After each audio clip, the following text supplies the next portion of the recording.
ஓம் சாந்தி 26/3/2025 காலை முரளி பாப்தாதா மதுபன்.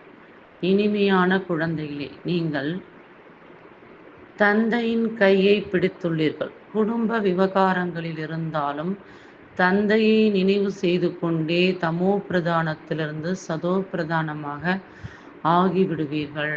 கேள்வி: குழந்தைகளாகிய உங்களுக்கு உள்ளுக்குள் எந்த ஒரு மகிழ்ச்சி இருக்க வேண்டும்? இதய சிம்மாசனதாரியாக ஆவதற்கான விதி என்ன? குழந்தைகளாகிய உங்களுக்கு உள்ளுக்குள் எந்த ஒரு மகிழ்ச்சி இருக்க வேண்டும்?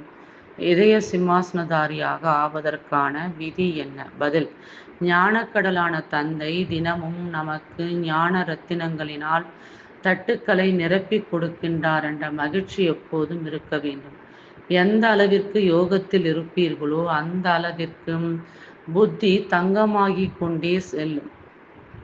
இந்த அழிவற்ற ஞான ரத்தினங்கள் தான் கூடவே வருகிறது. இதய சிம்மாசனதாரியாக ஆக வேண்டும் என்றால் தாய் தந்தையரை முழுமையாக பின்பற்றுங்கள். அவர்களுடைய ஸ்ரீமத் படி நடந்து செல்லுங்கள். மற்றவர்களை தனக்கு சமமாக ஆக்குங்கள். ஓம் சாந்தி. ஆன்மீக குழந்தைகள் இப்போது எங்கே அமர்ந்துள்ளீர்கள்? ஆன்மீக தந்தையின் பல்கலைக்கழகம் அல்லது பாடசாலையில் அமர்ந்துள்ளோம் என்று சொல்வீர்கள். நாம் ஆன்மீக தந்தையின் முன்னால் அமர்ந்துள்ளோம் என்று புத்தியில் உள்ளது. அந்த தந்தை நமக்கு படைப்பினுடைய முதலிடை கடைசியின் ரகசியத்தை, அதாவது பாரதத்தின் எழுச்சி மற்றும் வீழ்ச்சி எப்படி நடக்கிறது என்பதை புரிய வைக்கின்றார். தூய்மையாக இருந்த பாரதம் இப்போது தூய்மை இழந்து விட்டது என்பதையும் சொல்கிறார். பாரதம் தலைகிரீடமாக இருந்தது, பிறகு வெற்றி பெற்றது யார்? ராவணன். ராஜ்யத்தை இழந்ததும் வீழ்ச்சி ஏற்பட்டது. ராஜாக்கள் யாரும் இல்லை. ஒருவேளை ராஜாக்கள் இருந்தாலும் தூய்மையற்றவர்களாகவே இருப்பார்கள். இதே பாரதத்தில் தான் சூரியவம்ச மகாராஜா மகாராணிகள் இருந்தனர். சூரியவம்ச மகாராஜாக்கள் மற்றும் சந்திரவம்ச மகாராஜாக்கள் இருந்தனர். இந்த விஷயங்கள் இப்போது உங்களுடைய புத்தியில் உள்ளது. உலகத்தில் இந்த விஷயங்கள் யாருக்கும் தெரியாது. நம்முடைய ஆன்மீக தந்தை நமக்கு கற்பித்துக் கொண்டிருக்கிறார் என்பதை குழந்தைகளாகிய நீங்கள் தெரிந்துள்ளீர்கள். ஆன்மீக தந்தையின் கரத்தை நாம் பிடித்துள்ளோம். நாம் குடும்ப விவகாரங்களில் இருந்தாலும் நாம் சங்கம யுகத்தில் இருக்கின்றோம் என்பது புத்தியில் இருக்கிறது. தூய்மையற்ற உலகத்திலிருந்து நாம் தூய்மையான உலகிற்கு செல்கின்றோம். கலியுகம் தூய்மையற்ற யுகம், சத்யுகம் தூய்மையான யுகமாகும். தூய்மையற்ற மனிதர்கள் தூய்மையான மனிதர்களின் முன் சென்று வணங்குகின்றனர். அவர்களும் பாரதத்தின் மனிதர்களே ஆவர். ஆனால் அவர்கள் தெய்வீக குணம் நிறைந்தவர்கள் ஆவர். இப்போது நாமும் தந்தையின் மூலம் அப்படிப்பட்ட தெய்வீக குணங்களை தாரணை செய்து கொண்டிருக்கிறோம் என்பதை நீங்கள் தெரிந்துள்ளீர்கள். சத்யுகத்தில் இந்த முயற்சி செய்ய மாட்டோம். அங்கே இதனுடைய பலனாகும். இங்கே முயற்சி செய்து தெய்வீக குணங்களை தாரணை செய்ய வேண்டும். நாம் எந்த அளவிற்கு பாபாவை நினைவு செய்து தமோ பிரதானத்திலிருந்து சதோ பிரதானமாக ஆகி கொண்டிருக்கிறோம் என்பதை எப்போதும் சோதனை செய்ய வேண்டும். எந்த அளவிற்கு பாபாவை நினைவு செய்கிறீர்களோ அந்த அளவிற்கு சதோ பிரதானமாக ஆவீர்கள். பாபா எப்போதும் சதோ பிரதானமாக இருக்கின்றார். இப்போது தூய்மையற்ற உலகமாக இருக்கிறது, தூய்மையற்ற பாரதமாக இருக்கிறது. தூய்மையான உலகத்தில் தூய்மையான பாரதமாக இருந்தது. உங்களிடம் கண்காட்சி போன்றவற்றில் விதவிதமான மனிதர்கள் வருகிறார்கள். எப்படி உணவு அவசியமோ அதுபோல் இந்த விகாரங்கள் கூட உணவாகும். இது இல்லை என்றால் இறந்து போய் விடுவோம் என்று சிலர் சொல்கிறார்கள். விஷயம் அப்படி ஒன்றும் இல்லை. சந்நியாசிகள் தூய்மையாக இருக்கிறார்கள் என்றால் இறந்து போகிறார்களா என்ன? இப்படி பேசுபவர்களை அஜாமிலன் போன்ற பாவிகள் என்று புரிந்து கொள்ளப்படுகிறது. ஆகையினால் அப்படி பேசுகிறார்கள். இது இல்லை என்றால் நீங்கள் இறந்து விடுவீர்களா என்ன? இதை உணவோடு ஒப்பிடுகிறீர்களா என்று அவர்களிடம் கேட்க வேண்டும். யார் சொர்க்கத்திற்கு வரக்கூடியவர்களோ அவர்கள் சதோ பிரதானமாக ஆவார்கள். பிறகு சதோ ரஜோ தமோவில் வருவார்கள். பின்னால் வரக்கூடிய ஆத்மாக்கள் நிர்விகார உலகத்தை பார்த்ததே இல்லை.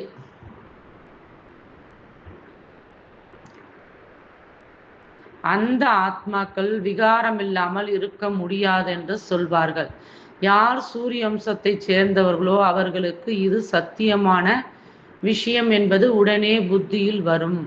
சொர்க்கத்தில் விகாரம் என்பதன் பெயர் அடையாளமே இல்லை. விதவிதமான மனிதர்கள் விதவிதமான விஷயங்களை பேசுகிறார்கள்.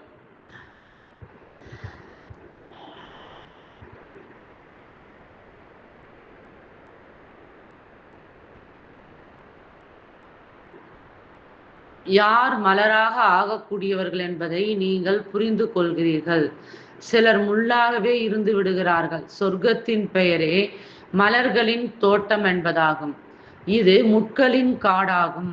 அநேக விதமான முட்களும் இருக்கின்றன. நாம் மலர்களாக ஆகி கொண்டிருக்கிறோம் என்பதை நீங்கள் தெரிந்துள்ளீர்கள். இந்த லட்சுமி நாராயணன் எப்போதும் ரோஜா மலராகவே இருக்கின்றனர். இவர்களை மலர்களின் அரசன் என்று சொல்லலாம். தெய்வீக மலர்களின் ராஜ்யம் அல்லவா? கண்டிப்பாக அவர்களும் முயற்சி செய்திருப்பார்கள். படிப்பின் மூலம் அப்படி ஆகியுள்ளார்கள். இப்போது நாம் ஈஸ்வரிய குடும்பத்தவர்களாக ஆகியுள்ளோம் என்பதை நீங்கள் தெரிந்துள்ளீர்கள். முன்பு ஈஸ்வரனையே அறியாமல் இருந்தோம். பாபா வந்து இந்த குடும்பத்தை உருவாக்கியுள்ளார். முதலில் தந்தை மனைவியை தத்தெடுக்கின்றார். பிறகு அவரின் மூலம் குழந்தைகளை படைக்கின்றார். பாபா கூட இவரை தத்தெடுத்தார். பிறகு இவர் மூலமாக குழந்தைகளை படைத்தார். இவர்கள் அனைவரும் பிரம்மா குமாரிகள் அல்லவா? இது குடும்ப மார்க்கத்தின் சம்பந்தமாகி விடுகிறது. சந்நியாசிகளுடையது துறவர மார்க்கமாகும். அதில் யாரும் தாய் தந்தை என்று சொல்வதில்லை. இங்கே நீங்கள் மம்மா பாபா என்று சொல்கிறீர்கள். மற்ற சத்சங்கங்கள் அனைத்தும் துறவர மார்க்கமாகும். இந்த ஒரே ஒரு தந்தையை தான் தாய் தந்தை என்று அழைக்கிறோம். பாரதத்தில் தூய்மையான இல்லற மார்க்கம் இருந்தது. இப்போது தூய்மை இழந்து விட்டது என்பதை பாபா வந்து புரிய வைக்கின்றார். நான் மீண்டும் அதே இல்லற மார்க்கத்தை ஸ்தாபனை செய்கின்றேன். நம்முடைய தர்மம் மிகவும் சுகம் அளிக்கக்கூடியது என்பதை நீங்கள் தெரிந்துள்ளீர்கள். பிறகு ஏன் நாம் மற்ற பழைய தர்மத்தினரோடு தொடர்பு வைக்க வேண்டும்? சொர்க்கத்தில் நீங்கள் எவ்வளவு சுகமாக இருந்தீர்கள். வைர வைடூரியங்களினாலான மாளிகைகள் இருக்கின்றன.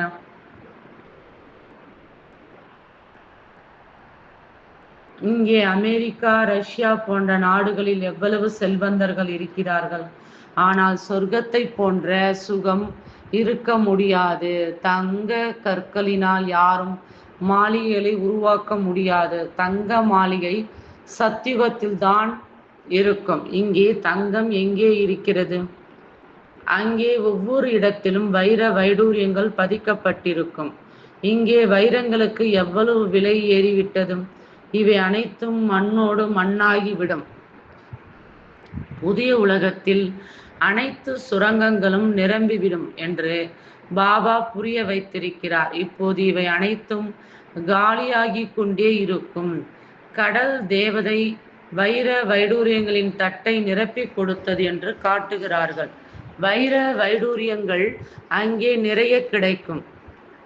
கடலை கூட தேவதையாக நினைக்கிறார்கள். பாபா ஞானக்கடல் என்று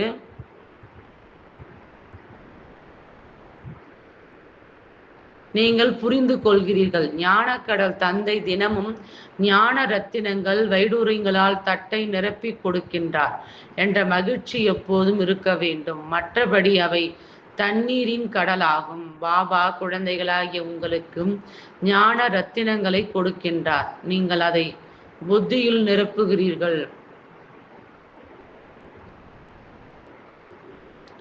எந்த அளவிற்கு யோகத்தில் இருக்கிறீர்களோ அந்த அளவிற்கு உங்களுடைய புத்தி தங்கம் போல் ஆகி கொண்டே செல்லும். இந்த அழிவற்ற ஞான ரத்தினங்களைத்தான் நீங்கள் உடன் எடுத்து செல்கிறீர்கள். பாபாவின் நினைவு மற்றும் இந்த ஞானம்தான் முக்கியமாகும். குழந்தைகளாகிய உங்களுக்கு உள்ளுக்குள் மகிழ்ச்சி இருக்க வேண்டும். பாபாவும் மறைமுகமானவர், நீங்களும் கூட மறைமுகமான சேனையைச் சேர்ந்தவர்கள் மறைமுகமான அகிம்சைவாதியான போர் வீரர்கள் என்று சொல்கிறார்கள் அல்லவா? இன்னார் மிகவும் சக்தி மிக்க போர் வீரன் என்று சொல்கிறார்கள் அல்லவா? ஆனால் அவர்களுடைய பெயர் அடையாளம் யாருக்கும் தெரியாது. இப்படி யாரும் இருக்க முடியாது. அரசாங்கத்திடம் ஒவ்வொருவருடைய பெயர் அடையாளம் முழுமையாக இருக்கும். மறைமுகமான அகிம்சாவாதி போர் வீரர்கள் என்பது உங்களுடைய பெயராகும். அனைத்திலும் முதலாவதான ஹிம்சை இந்த விகாரமாகும். இதுதான் முதல் இடை கடைசி வரை துக்கம் கொடுப்பதாக இருக்கிறது. எனவேதான் தூய்மையற்றவளை தூய்மையாக்குபவரே, தூய்மையற்ற எங்களை தூய்மையாக்குங்கள் என்று சொல்கிறார்கள். தூய்மையான உலகத்தில் தூய்மையற்றவர்கள் ஒருவர் கூட இருக்க முடியாது என்பதை குழந்தைகளாகிய நீங்கள் தெரிந்துள்ளீர்கள். பாபாவிடமிருந்து ஆஸ்தியை பெறுவதற்கு இப்போதுதான் நாம் பகவானுடைய குழந்தைகளாக ஆகியுள்ளோம். ஆனால் மாயை ஒன்றும் குறைந்ததில்லை. மாயை அப்படி ஒரு அறையை கொடுத்து ஒரேடியாக குழியில் விழ வைத்து விடுகிறது. யார் விகாரத்தில் விழுகிறார்களோ அவர்களுடைய புத்தி ஒரேடியாக கெட்டு போய் விடுகிறது. தேகதாரிகள் தங்களுக்குள் அன்பு வைக்காதீர்கள் என்று பாபா எவ்வளவு முறை புரிய வைத்துள்ளார். நீங்கள் ஒரு பாபாவிடம் அன்பு கொள்ள வேண்டும். எந்த ஒரு தேகதாரியிடமும் அன்பு வைக்க கூடாது, நேசம் கொள்ளக்கூடாது. தேகம் அல்லாமல் விசித்திரமாக இருக்கும் தந்தையினிடத்தில் அன்பு வைக்க வேண்டும். பாபா எவ்வளவு புரிய வைக்கின்றார், இருந்தாலும் புரிந்து கொள்வதே இல்லை. அதிர்ஷ்டத்தில் இல்லை எனும் போது ஒருவர் மற்றவருடைய தேகத்தில் மாட்டிக்கொள்கிறார்கள். நீங்களும் கூட ஒளிப்புள்ளி என்று பாபா எத்தனை முறை புரிய வைத்துள்ளார். ஆத்மா மற்றும் பரமாத்மாவின் ரூபம் ஒன்றுதான். ஆத்மா சிறியதாகவோ அல்லது பெரியதாகவோ ஆவதில்லை. ஆத்மா அழிவற்றதாகும். நாடகத்தில் ஒவ்வொருவருக்கும் நடிப்பு பதிவாகியுள்ளது. இப்போது எவ்வளவு அதிகமான மனிதர்கள் இருக்கிறார்கள். பிறகு 9-10 லட்சமாக ஆகிவிடுவார்கள். சத்தியுகத்தில் மரம் எவ்வளவு சிறியதாக இருக்கிறது. பிரளயம் ஒருபோதும் நடப்பதில்லை. இருக்கின்ற மனிதர்களுடைய ஆத்மா அனைத்தும் மூலவதனத்தில் இருக்கின்றன என்பதை நீங்கள் தெரிந்துள்ளீர்கள். அதனுடைய மரமும் இருக்கிறது. விதை போடும்போது அதிலிருந்து முழு மரமும் வெளிவருகிறது. முதலில் 2 இலைகள் வருகிறது. இது கூட எல்லையற்ற மரமாகும். சக்கரத்தை வைத்து புரிய வைப்பது எவ்வளவு சகஜமாக இருக்கிறது. சிந்தனை செய்து பாருங்கள். இப்போது கலியுகமாகும். சத்தியுகத்தில் ஒரு தர்மம் தான் இருந்தது. எவ்வளவு குறைவான மனிதர்கள் இருந்திருப்பார்கள். இப்போது எவ்வளவு மனிதர்கள், எவ்வளவு தர்மங்கள் வந்து விட்டன. இவ்வளவு தர்மங்கள் முன்பு இருந்ததில்லை. முதலில் இல்லாத இவ்வளவு பேர் பிறகு எங்கு செல்வார்கள்? அனைத்து ஆத்மாக்களும் பரந்தாமத்திற்கு சென்று விடுகின்றன. உங்களுடைய புத்தியில் ஞானம் முழுவதும் இருக்கிறது. பாபா எப்படி ஞானக்கடலாக இருக்கிறாரோ அதுபோல உங்களையும் மாற்றுகின்றார். நீங்கள் படித்து லட்சுமி நாராயண பதவியை அடைகிறீர்கள். பாபா சொர்க்கத்தை படைப்பவராவார். சொர்க்கத்தின் ஆஸ்தியை பாரதவாசிகளுக்குத்தான் கொடுக்கின்றார். மற்ற அனைவரையும் வீட்டிற்கு திரும்ப அழைத்து செல்கிறார். நான் குழந்தைகளாகிய உங்களுக்கு பாடம் கற்றுத்தருவதற்காக வந்துள்ளேன் என்று பாபா கூறுகின்றார். எந்த அளவிற்கு முயற்சி செய்கிறீர்களோ அந்த அளவிற்கு பதவியை அடைவீர்கள். எந்த அளவிற்கு ஸ்ரீமத் படி நடப்பீர்களோ அந்த அளவிற்கு உயர்ந்தவர்களாக ஆவீர்கள். அனைத்தும் முயற்சியில்தான் ஆதாரப்பட்டிருக்கிறது. மம்மா பாபாவின் இதய சிம்மாசனதாரியாக ஆக வேண்டும் என்றால் முழுமையாக தாய் தந்தையை பின்பற்ற வேண்டும். இதய சிம்மாசனதாரியாக ஆவதற்கு அவர்களின் வழிப்படி நடந்து செல்லுங்கள். மற்றவர்களையும் தனக்கு சமமாக மாற்றுங்கள். பாபா பலவிதமான யுக்திகளை கூறுகின்றார். ஒரு பேட்ஜை வைத்து கூட நீங்கள் யாருக்கு வேண்டுமானாலும் நன்றாக புரிய வையுங்கள். புருஷோத்தம் மாதமாக இருந்தால் படத்தை இலவசமாக கொடுங்கள் என்று பாபா கூறுகின்றார். பாபா பரிசு கொடுக்கின்றார். பணம் கையில் வந்தவுடன் பாபாவிற்கும் செலவு இருக்கிறது அல்லவா என்று புரிந்து கொண்டு விரைவாக அனுப்பி வைத்து விடுவார்கள். வீடு ஒன்றுதான் அல்லவா? இந்த டிரான்ஸ்லைட் மூலம் படங்களை உருவாக்கி கண்காட்சி வைத்தால் எவ்வளவு பேர் பார்க்க பார்க்க வருவார்கள். புண்ணிய காரியமாகிறது அல்லவா? மனிதர்களையும் முள்ளிலிருந்து மலராக, பாவாத்மாவிலிருந்து புண்ணிய ஆத்மாவாக மாற்ற வேண்டும். இதை தீவிர வேக சேவை என்று சொல்லப்படுகிறது. கண்காட்சியில் ஸ்டால் வைப்பதன் மூலம் நிறைய பேர் வருகிறார்கள். செலவு குறைவாகத்தான் ஆகிறது. பாபாவிடமிருந்து சொர்க்கத்தின் ராஜ்யத்தை பெறுவதற்கு இங்கே வருகிறீர்கள். சொர்க்கத்தின் ராஜ்யத்தை பெற கண்காட்சிக்கும் வருவார்கள். இது கடை அல்லவா? இந்த ஞானத்தின் மூலம் உங்களுக்கு மிகுந்த சுகம் கிடைக்கும் என்று பாபா கூறுகின்றார். ஆகையினால் நல்ல விதத்தில் படித்து முயற்சி செய்து முழுமையாக தேர்ச்சி பெற வேண்டும். தன்னுடைய மற்றும் படைப்பினுடைய முதல் இடை கடைசியின் அறிமுகத்தை பாபாவே வந்து தருகின்றார். வேறு யாரும் கொடுக்க முடியாது. இப்போது பாபாவின் மூலம் நீங்கள் முக்காலத்தையும் உணர்ந்தவளாக ஆகின்றீர்கள். நான்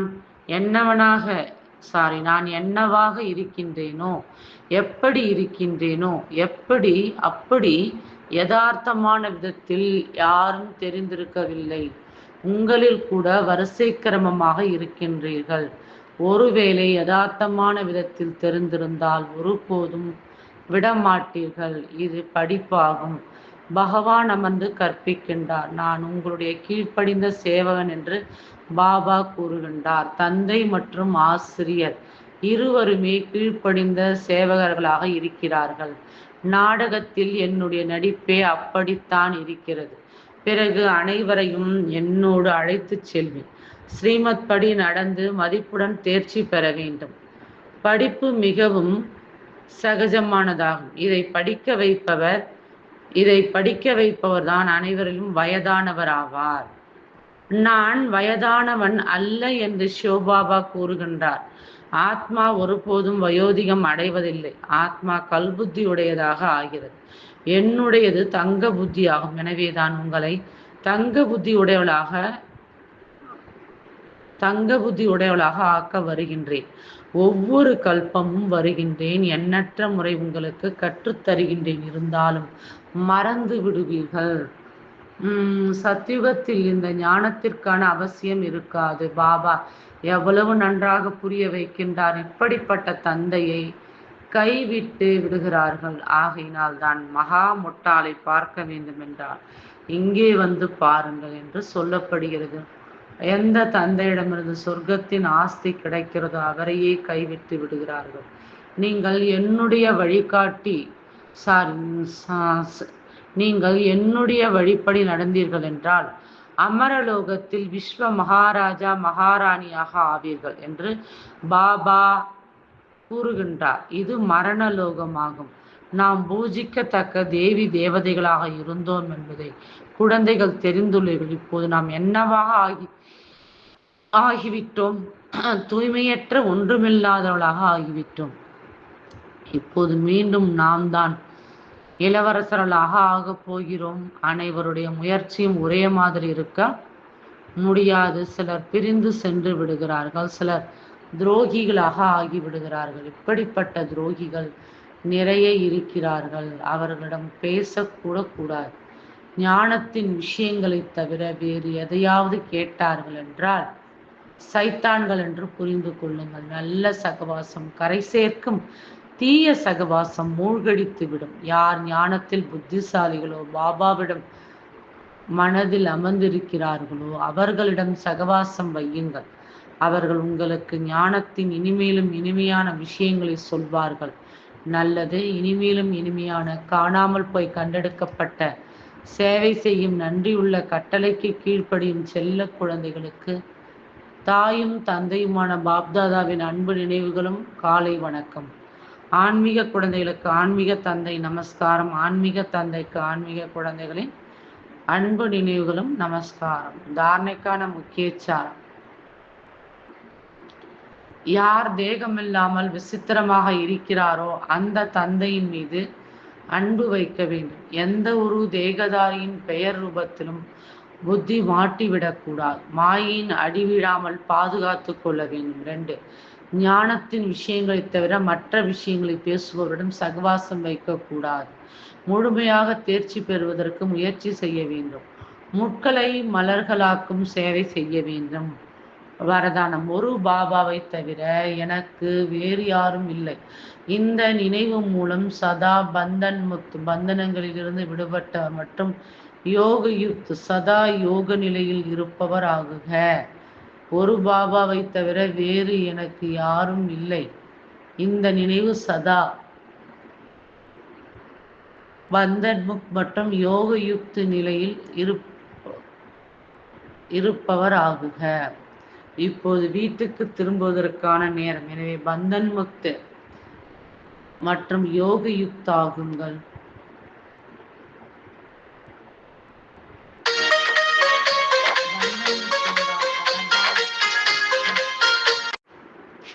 பந்தன் முக்த் என்றால் தளர்வான ஆடை, இறுக்கமானதன்று.